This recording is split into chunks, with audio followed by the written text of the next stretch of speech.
Welcome to Climate Optimists. I'm Jason Lewis. And I'm Todd Biochar. Thanks for joining us. As always, if you like the podcast, we'd be infinitely grateful if you help us spread the word. This week, we'll be talking about an exciting carbon removal solution known as Biochar, what it is, how it works, and what potential it has to help us reach net zero by 2050. But before we go there, I want to share this week's reason for hope. Australia has just recently announced it'll be closing its biggest coal plant earlier than anticipated. The plant, operated by Origin Energy, is north of Sydney and has really become no longer cost competitive with the big growth in renewables in Australia, and was slated to close, but they just announced they'll be moving up that closure by 7 years. That's awesome. Yeah, exciting stuff. Yeah, I know that Australia gets a lot of their power from coal. I think it's like somewhere around 60%. So they're not doing very well on that front. No, But this is a step in the right direction. it is. I think that's exactly the way to look at it. They're relying on coal both, in terms of energy production, and, they obviously export a lot of coal to places like China and unfortunately now Japan. But, seeing their largest coal plant become no longer cost competitive is a pretty exciting thing. It sort of speaks to all the progress that we've made with renewables that, regardless of incentives, that the economics now are in our favor. And so, they're not going to be able to operate. Yeah, it's a good sign for sure. So before we delve into the topic, Biochar. You remember that show, Captain Planet, when you were a kid? And they're like, vaguely, Earth. And they would do like, air. And then they would all like join up, and then Captain Planet, they all had one ring or something for one of the elements or whatever. And then Captain Planet would come at the end. And that kind of reminds me, like, biochar would be like one of the things that they say, Oh, you're taking us back. taking us somewhere. Yeah, indeed. Well, before we hop into, our interview on biochar, we thought we would step back and kind of remind folks, when we're talking about carbon removal, what it is and why it's important. So carbon removal is really a series of methods focused on pulling carbon dioxide out of the atmosphere, and analysis by the National Academy of Sciences and the Intergovernmental Panel on Climate Change, or the IPCC, forecasts that deployment of carbon removal is critical both in the US and globally for achieving the emission reduction targets we need to by 2050. So all that is to say, even with rapid investment in emission reductions, we still are going to have to be ramping up carbon removal techniques to help offset the difference. Right.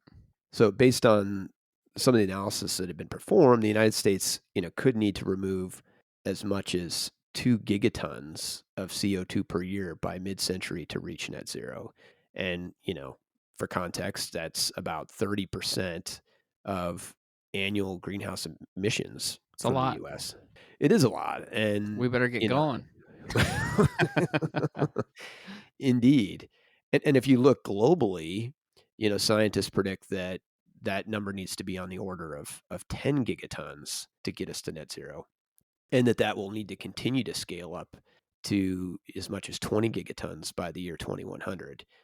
Again, getting at the fact that even if we stopped emitting tomorrow, we obviously have too much CO2 in the atmosphere, and to get us back down to safe levels, we're going to have help beyond, sort of the natural cycles that Mother Nature has in place. Our guest today, Axel Reinaud, is the co-founder and CEO of a company called Net Zero, a climate venture leveraging biochar to perform long-term carbon removal. Net Zero extracts carbon from agricultural waste in tropical regions, developing countries, and converts it into permanent soil amendment and electricity. And the great thing about this model is it maximizes both the social and climate impact. Prior to launching Net Zero, Axel was for 23 years at Boston Consulting Group with various client and international leadership positions. He holds a master's degree in engineering as well as a master's in business administration, and excited to to have him on the podcast.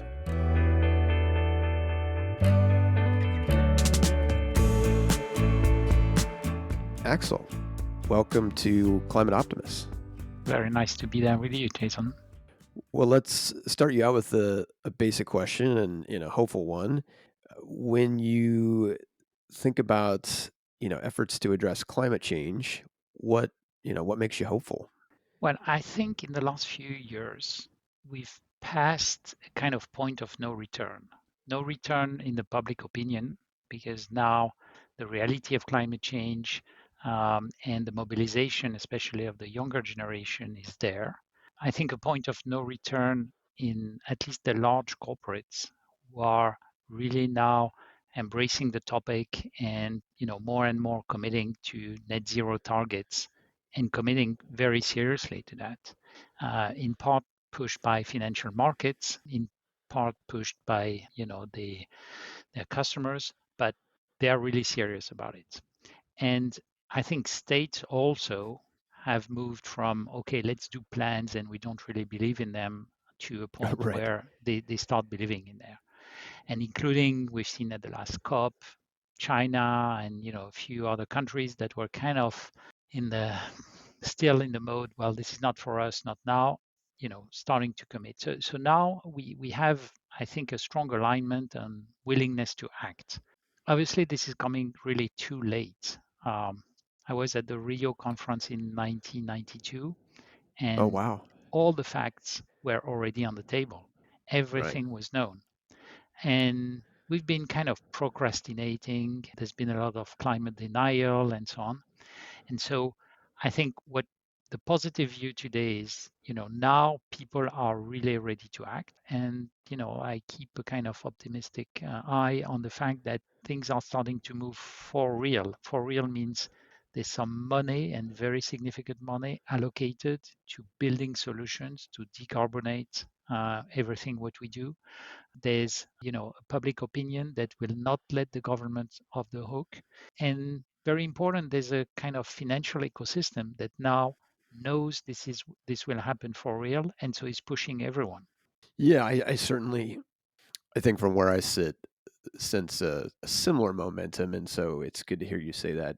But equally, I've been aware of climate change for a long time, so yeah, hopefully, now it's a race against the clock, and we're able to rise to the occasion. Well, let's get to the topic I want to learn more about, which is biochar.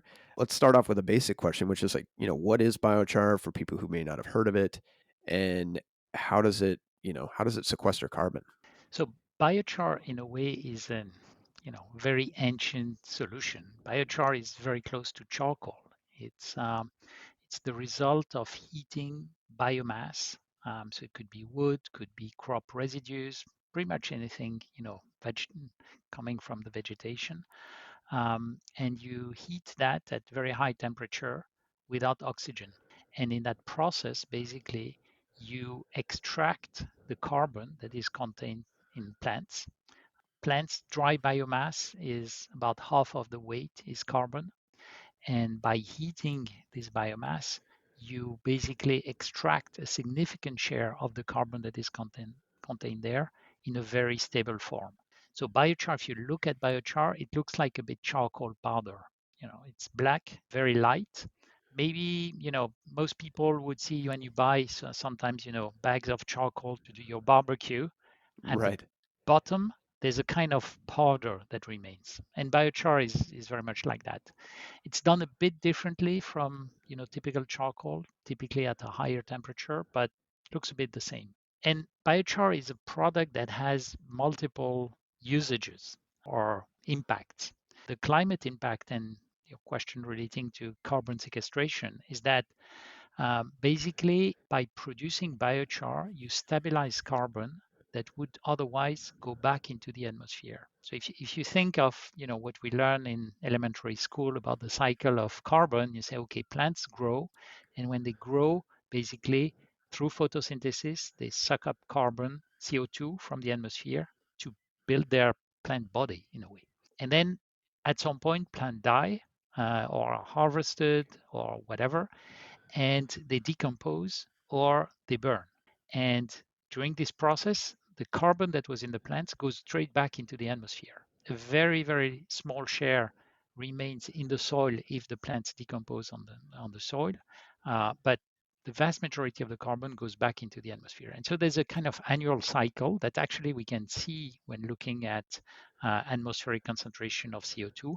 You see little blips every year because plants grow in the summer, and capture carbon and then decompose in the winter.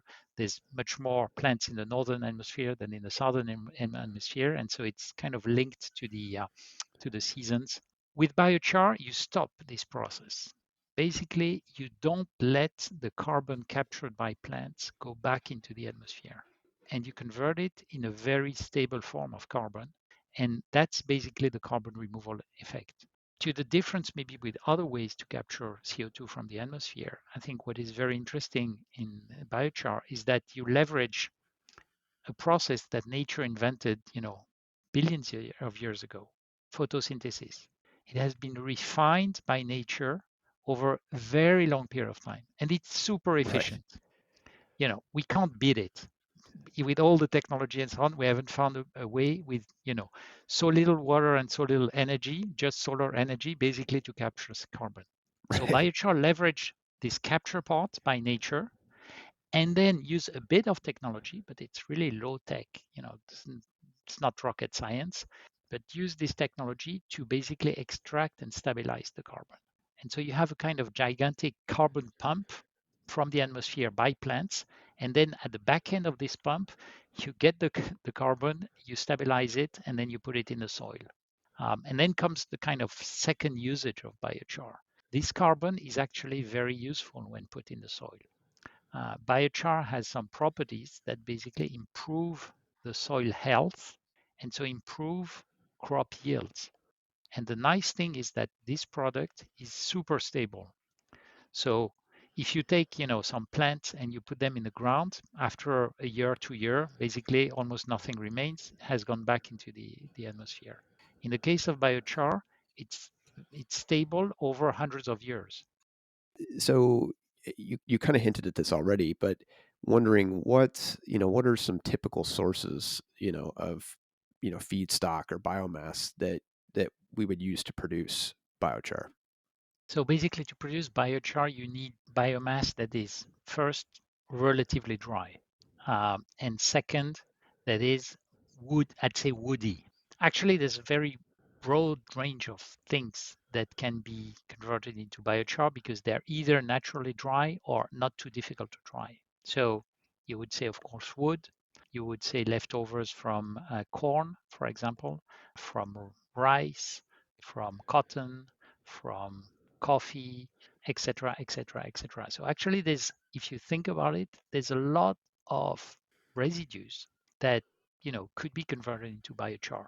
Today, most of the people producing biochar produce biochar out of wood because it's easier, Okay. and because it's mostly companies that operate in North America or in Europe, and here you have renewable wood, so it's not a deforestation. It's basically wood that is cultivated to be harvested. And part of the wood, especially the leftovers for branches or the very thin pieces of wood and so on, can be shredded and converted into biochar. But there's much more feedstock that can be used. And that's, I think, the beauty about biochar is that a lot of crops, basically, when you grow them, I'm going to throw kind of very average and rounded numbers, but half of the of what has been growing is edible, and the other half is a waste. There are many instances where actually the separation of the useful and the not useful part of the crop is done in some kind of central processing plant. If you think, for example, about rice, you harvest the rice, but then you need to separate the rice grain that you're going to be eating from the little shell, the husk that is around.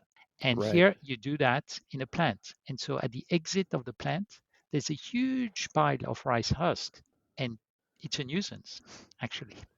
It's an environmental problem also. And many countries, people just burn it, creating, other health hazard because of the fumes. So the nice thing about biochar is that you can find things that have no use, branches, things resulting from clearing woods, for example, to avoid forest fire, or leftovers from many, many crops. And that's a huge potential. IPCC estimates that the potential of biochar is to remove around 1 to 2 billion tons of CO2 per year from the atmosphere. So this is massive, and that's because there's massive amount of plants residues that are just there, and that every year we just let rot or burn and go back in, let the CO2 go back into the atmosphere. Which I guess, makes it really appealing that you have this, feedstock that's readily available and would otherwise, it sounds like in many cases, just be, a nuisance to get rid of.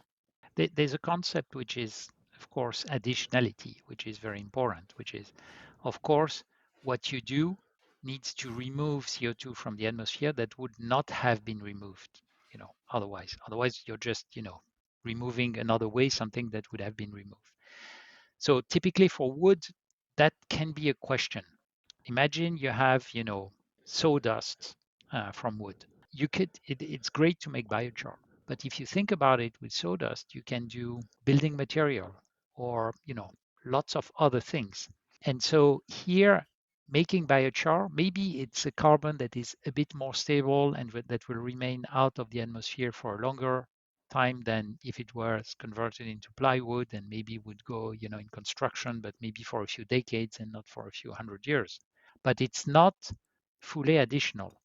So what you want to go after for the climate impact is to go after things that no one is using, things that are really burned or left to rot. Because here, every piece of carbon that you convert into biochar, this is carbon for sure that is additionally taken out of the atmosphere. Yeah, and I think listeners who may have caught our episode on carbon sequestration more broadly, or carbon credits, understand this idea of additionality. But it's obviously a critical distinction when we're talking about dealing with carbon emissions. Is we don't want to just be trading. We want to be pulling out carbon that would otherwise go back into the atmosphere. Yeah, exactly. So, let's talk about your company for a minute, Net Zero, and kind of where you're focusing and why you're focusing where you are. Yeah, so Net Zero, the company I co-founded, basically wants to leverage biochar in a slightly different way than most people do. We focus on tropical developing countries. So many people would think, well, this is going to be difficult from an operational standpoint, and why not start doing that? I'm French, why not doing that in France? Like, other biochar companies are doing in Canada, in the US, in Finland, in Germany, in France, and so on and so forth. There's basically two reasons there. The first one is that the volume of suitable biomass in the tropics is huge. Um, the tropics, uh, there's lots of plants, the kind of the collective imagination you see, Right, lots of rainforests and lots of forests, lots of things growing. There's a lot of agriculture in those countries, of course, to feed the local people, but a lot of products that we then import in developed countries, like coffee, like cocoa, like coconut, and all these generate lots of residues. In developed countries, a lot of the leftovers from agriculture are converted into something, into bioenergy, into food for animals, can do construction material, and so on and so forth. In developing countries, this is not the case. So back to the additionality point, what we do is totally additional and can be done at huge scale. There's about 2 billion tons of suitable agricultural residues in the tropics to produce wow. biochar. So this is staggering as a number, and most of it today has no use. The second angle is that in the tropics, soils in general, it's not the case everywhere, but in general, are poor and acidic. And plants don't like soils that are poor and acidic. And adding biochar here has the highest multiplier effect on crop yields. And this is very interesting because these are poor countries that depend a lot on agriculture. So basically, by going in the tropics, you have a very favorable input system with all the the available biomass, and an output in the local soils that is, giving lots of local benefits to people. And then the last little tweak to the net zero's model is that production of biochar is a self-sustained process. Basically, by heating the biomass, you generate the energy that is needed to heat it. Oh, that's great. But there's actually too much energy that is produced. And so the additional gas, which is called syngas, this additional gas, what we do is we produce renewable electricity. And if you think rural areas, developing countries, very often you have just 20-30% of the people who have access to electricity because there's not enough power generation capability. So by bringing electricity generation in remote areas, you actually create another big benefit for people. And so this is what net zero is about. It's about fighting climate change by removing CO2 from the atmosphere, but also helping local people in tropical developing countries, providing them with a product that can improve their soil and their crop yields, and so their standard of living, and that can bring electricity where it's needed. So, long answer to your question, but it's a very deliberate model to be in the tropics. Yeah, it's exciting to hear that, obviously the promise of biochar, but the fact that it has these different sort of co-benefits that are associated, right? We're getting rid of carbon, you're also, helping these farmers and then providing electricity in an area where, it's certainly not abundant. So and maybe that leads to kind of an obvious question for some folks of like, well then, what are the funding mechanisms for biochar? Like, why hasn't this taken off before, right? It's has this all these valuable things that it produces. Yeah, or in general, because you might, it's true, many people think, well, this is a technology that existed, actually man has been making charcoal for thousands of years, so no technological barrier. It is known that putting carbon in the soil has lots of benefits for agriculture. It was known to pre-Columbian populations in South America. So you think, okay, everything was known. Making biochar is no big deal. There should be biochar everywhere. How come there's no biochar? Right. Um, and it can be at first sight. Some people say, well, so the fact that some people are kind of promoting biochar is suspicious because if it was a good idea, it would be available everywhere. The issue is really simple, is that the economics of producing biochar and selling it for its agricultural usage don't work or don't work well. And basically, either you see that as an NGO model and you say, okay, some people are giving me money to buy a machine to produce biochar and then distribute it or sell it at very low price to the local farmers, and maybe it can work. Or no, and then you have to sell the biochar at super high prices in Europe and North America for very niche applications. Right. And and so basically that has kept biochar in a kind of little corner, with very good results, but difficult to find the economic model. What changed in 2020 was that there started to be funding from carbon removal. Basically, IPCC in 2019 kind of validated biochar as a carbon removal solution. And then the year after, the first carbon credits on biochar were issued and sold, and actually sold at a high price. And so that changes the economics of biochar because all of a sudden there's an additional source of income, which is actually very significant.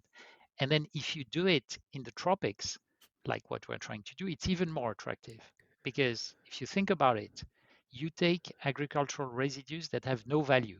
So something that is intrinsically very cheap and actually is a waste today. And you convert that into three useful products. You convert that into a carbon credit because you've removed CO2 from the atmosphere. You convert that into a soil amendment that improves agriculture, and you convert that into renewable electricity. And so you have a business model where, because of carbon credits, now you have something that actually floats quite well.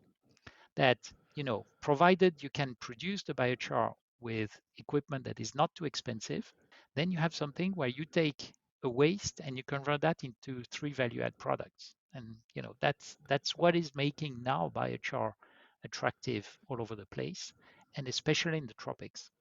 Yeah, so exciting potential that, this need for removal of carbon is creating this market for something that has the potential to do not only help us with climate change, but do good beyond just pulling CO2 out. So you hinted at this already, but what potential does it have to help us in terms of reaching our climate targets? Well, maybe we should go back to the climate targets. So, the climate target is to be, hopefully net zero in 2050. The IPCC scenario is about halving the emissions in the next 10 years.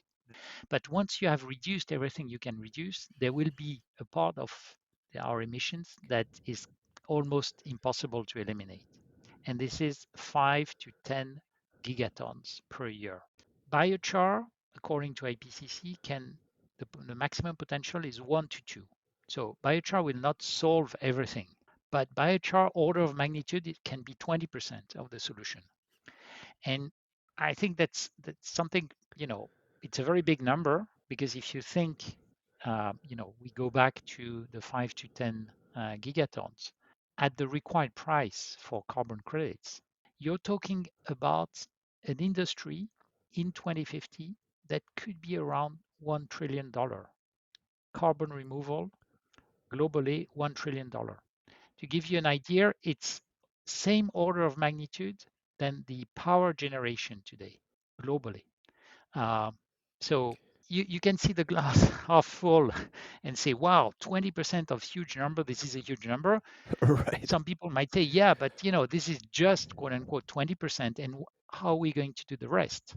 For the moment, carbon removal is mostly planting trees, reforestation, and so on. And you can't remove 5 gigatons by planting trees. There's just not enough land surface. There's not enough water.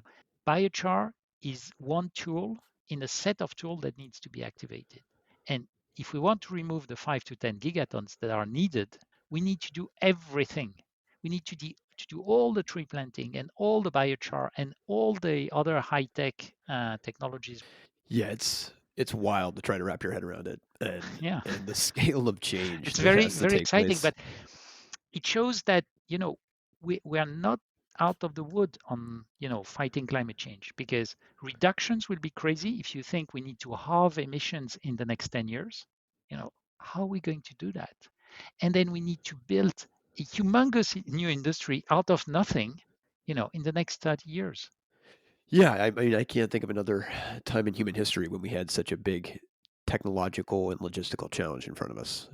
But, being a guy who likes to look at the glass half full, it is exciting that we can get a head start with things like biochar, which are, existing and scalable, where, listeners will know from some of our other episodes that there are other technologies out there, but that those still need time to really mature. In the end, I think if we were back at the Rio conference, we could say, okay, let's bet on one technology. Now it's too late. So now we need to be all in. It's a little bit like the COVID epidemic. We didn't bet on one vaccine. We said, okay, we'll try everything. We'll try the old technology. We'll take the new technology, and we'll first of all to prove that they can work, and then we'll scale all of that as quickly as possible. And I think here it's a bit the same. There's no time. And I think the wrong way to think about carbon removal is to say, oh, first reduce and then remove. Because Right. first reduce, you need to do it. This is great. And everyone, every company, everyone needs to remove its emissions, switch to renewable energy, etc., etc. But if you wait until you've reached the low point of reduction to say, now let's remove, well, you look around and say, how do I remove? There's nothing to remove. There's just a few trees, and this is not going to do the volume. So the issue is about scaling today all the solutions. Maybe some of them will prove, more effective or less effective. But if I had to bet, I'd say that we will need everything. Yeah, and I like we talk about it here as well, climate optimists, the need for sort of all of the above, that given that we don't have the luxury of time. So I think one thing that some folks might be asking is what do we do to ensure that carbon removal isn't sort of an excuse for companies to kind of continue their existing ways, that they aren't having to reduce first and then remove what they can't.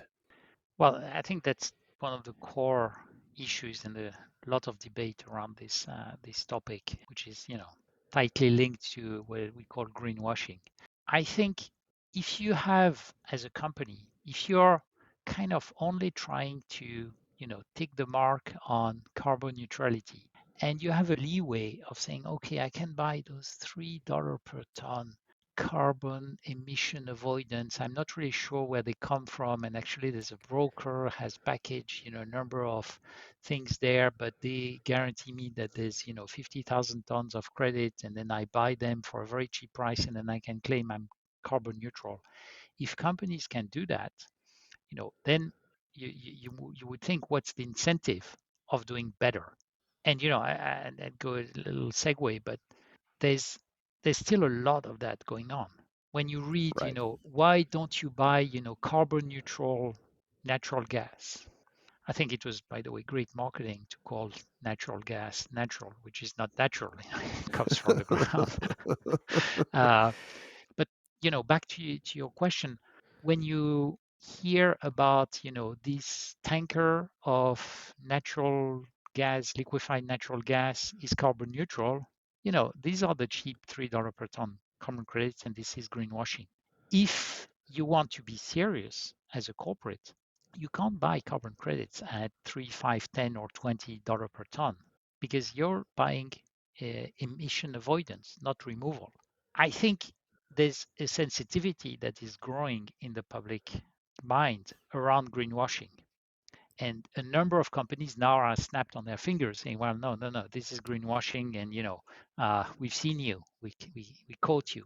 Still, many are still trying, or are trying to bundle, a few high quality carbon removal with a lot of cheap carbon credits from avoidance, and say, oh, we are carbon neutral, and look, we have, those very nice ones. It's like when you're doing processed meat, and you're mixing, a bunch of things, you don't really know where they come from, and then you say, okay, this is a nice hamburger.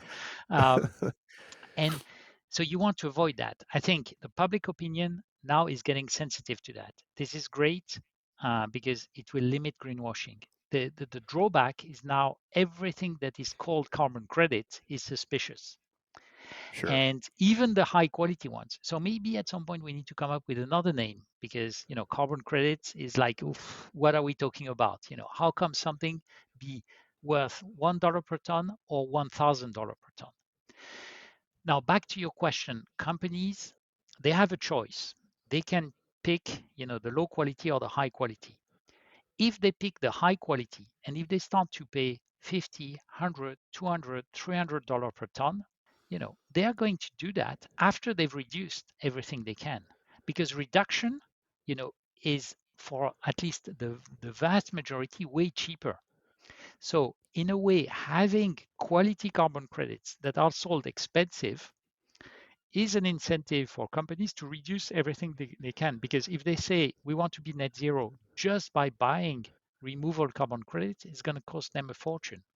And I think there's a great role for leading corporates to say we will buy removal carbon credits, although we have not reduced yet everything, but we will start buying to secure future supply, even if they haven't not reduced everything. But then this is a benefit for the planet and globally, because if people start to buy today carbon credits, for example, from Net Zero, my company, that will help me fund the development of the R&D and the new plants that will produce biochar. But stay away from the greenwashing, stay away from claiming you're carbon neutral because you've offset at $2 per ton.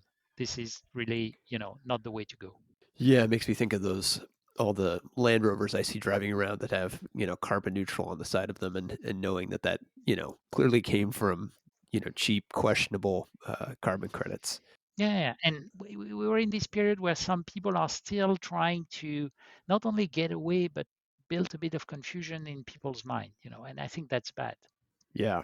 So it's complicated, but it sounds like while there are businesses who get it already, it's educating more of the business community and perhaps more of us individually that there is value in purchasing those credits now, and that if they are truly committed to, helping address climate change, that there'll be some of that investment up front. Exactly. And so I think in the end, it boils down to individuals.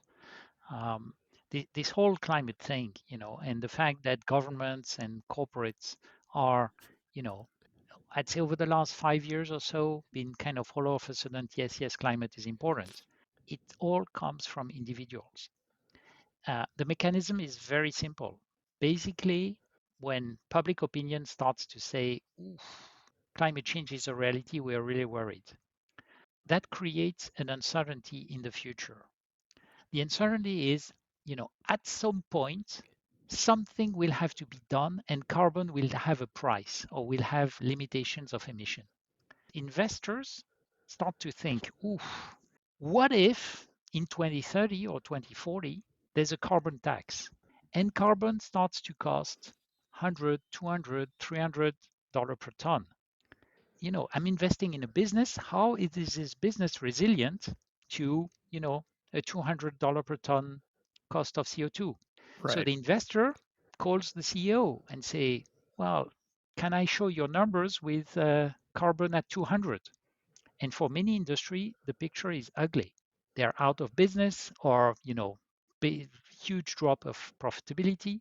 And so the investor says to the CEO guy, we are not sure when there will be a carbon tax or when there will be a cost on CO2, but there will be very likely because we see all the public opinion mobilizing and the politicians start to act because they want to be reelected. And so the action today creates uncertainty in the future.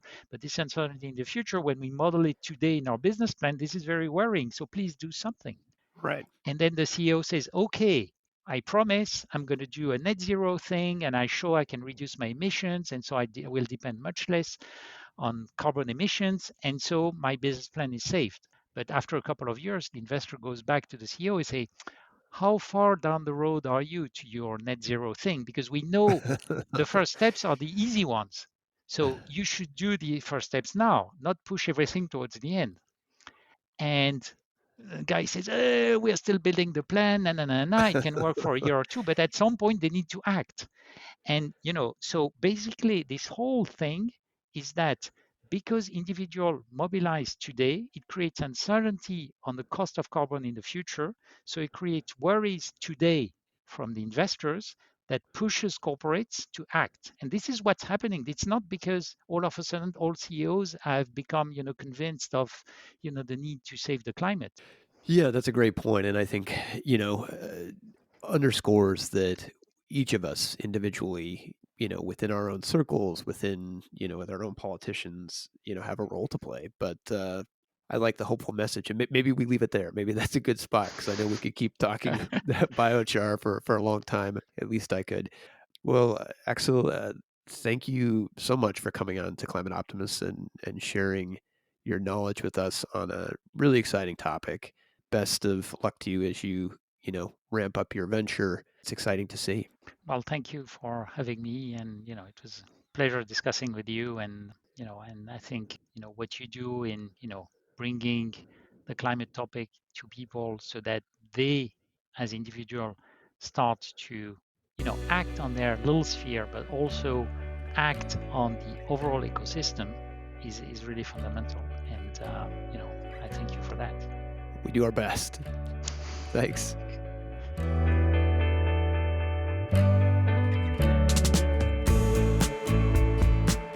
So, Todd, what were your takeaways from the interview with Axel? I have to be honest, when I heard the title of this topic, I was really like, oh man, is this going to be a snoozer? You know what I mean? I was like, oh, I don't know. How am I going to get pumped up about biochar? And really, as soon as he started talking about this stuff, I started to get really interested. And I think you can feel and hear that he has a passion about this stuff. And if anybody wants to hear more of what he has to say, I think, Jason, you said he'd done a TED Talk before. You can Yeah. go to the company's website of Net Zero, and they have some really cool information there. And they've got a video they put together that really is a cool little way of explaining how biochar works. Indeed, and we'll include, links to both of those on our website. Yeah, so I thought that was all great, and I think he's a great communicator. But I really appreciated his honesty too, though, about kind of the situation we're in. We've kind of bungled the last 30 years. I think he said something about, he remembers the conference he was in the 90s. So I appreciated that. Procrastination, I understand that. I can tell you a lot about procrastination. Well, you hold a doctorate in procrastination, is that? I do. I know all facets of it. I'm a wizard. I'm a wizard of high counsel on procrastination. But there was a lot of cool stuff, a lot of stuff I didn't know. I liked how he talked about this process and how it's really tied in with the natural process, which is what you want to do, right? You want to try to somehow leverage natural processes and find an opportune time to kind of insert some technology. And that's really kind of what they're talking about doing, is they're kind of leveraging that natural process and then storing this carbon and redirecting it to good use. Especially, it sounds like it's really helpful in the regions he's working in to help them with their soil management. Right. The co-benefits, as you would describe them, really make a great case for doing this in the tropics because, in addition to obviously the huge, amount of carbon that we could potentially remove, you have all these other benefits for these communities that frankly are getting impacted by something that they didn't create in the first place. Right. It sounds like we really have to invest in this stuff now. It doesn't sound like it's something that we can wait 10 years and then start investing in. No. So we gotta start now. I also looked up some numbers, and it looks like we're pulling about 40 megatons of CO2 currently, and at those numbers we have to increase this by 100-fold by 2050. What did you think? My takeaways were similar to yours when you look at those figures you just talked about in terms of where we stand today on carbon removal and where we need to be. There isn't time to waste, and that's where I think government investment has a huge role to play. And Right. if you look here in the U.S., we did make a little bit of progress with the Infrastructure Investment and Jobs Act. There was some funds set aside, some substantial funds to help with some major demonstration plants for direct air capture, another carbon removal technique, but no mention of biochar, no mention of bioenergy, carbon capture and storage. And so I think there's some improvements that need to be made in terms of ensuring that we have funding streams and research dollars where they're needed for all of these technologies. Anything that has, obviously has promise. Yeah, and I think if we get that kind of carbon market going and figured out with the greenwashing and what real credits are worth, I think will be huge. Yeah, I think a lot of the work that got started in advance of, the last climate conference, COP26, on cleaning up the carbon credits market and, Yeah, being more stringent in terms of how you do the accounting, that's all going to be essential as well because, I think as Axel pointed out, the economics right now for doing things like biochar and reforestation, a lot of that's driven by those carbon markets. And so, as you have companies that are more forward thinking and, taking their responsibility for, offsetting their emissions seriously, when those bigger dollars start flowing, you want to ensure you've got a robust process in place. So you're right. not ending up with the questionable carbon credits of the past. Definitely. So I guess that leads into, what can we do as individuals? And I think the most immediate is, in conjunction with the Build Back Better Act, which we've talked about, encouraging, your senators as part of putting together a new version of that bill that can pass the Senate and ensuring that we include incentives for things like biochar that help scale it up and that there are more research dollars set aside so we can answer some of these remaining questions to really quantify the potential, the benefit, etc. So that's a wrap. Thanks as always for tuning in. Come back next week for more climate solutions, reasons for hope, and ways each of us can make a difference. Climate Optimists is made possible by Climate Stewards Collective. You can find us on the web at climateoptimists.co, and don't forget to follow us on social at Climate Optimists Podcast.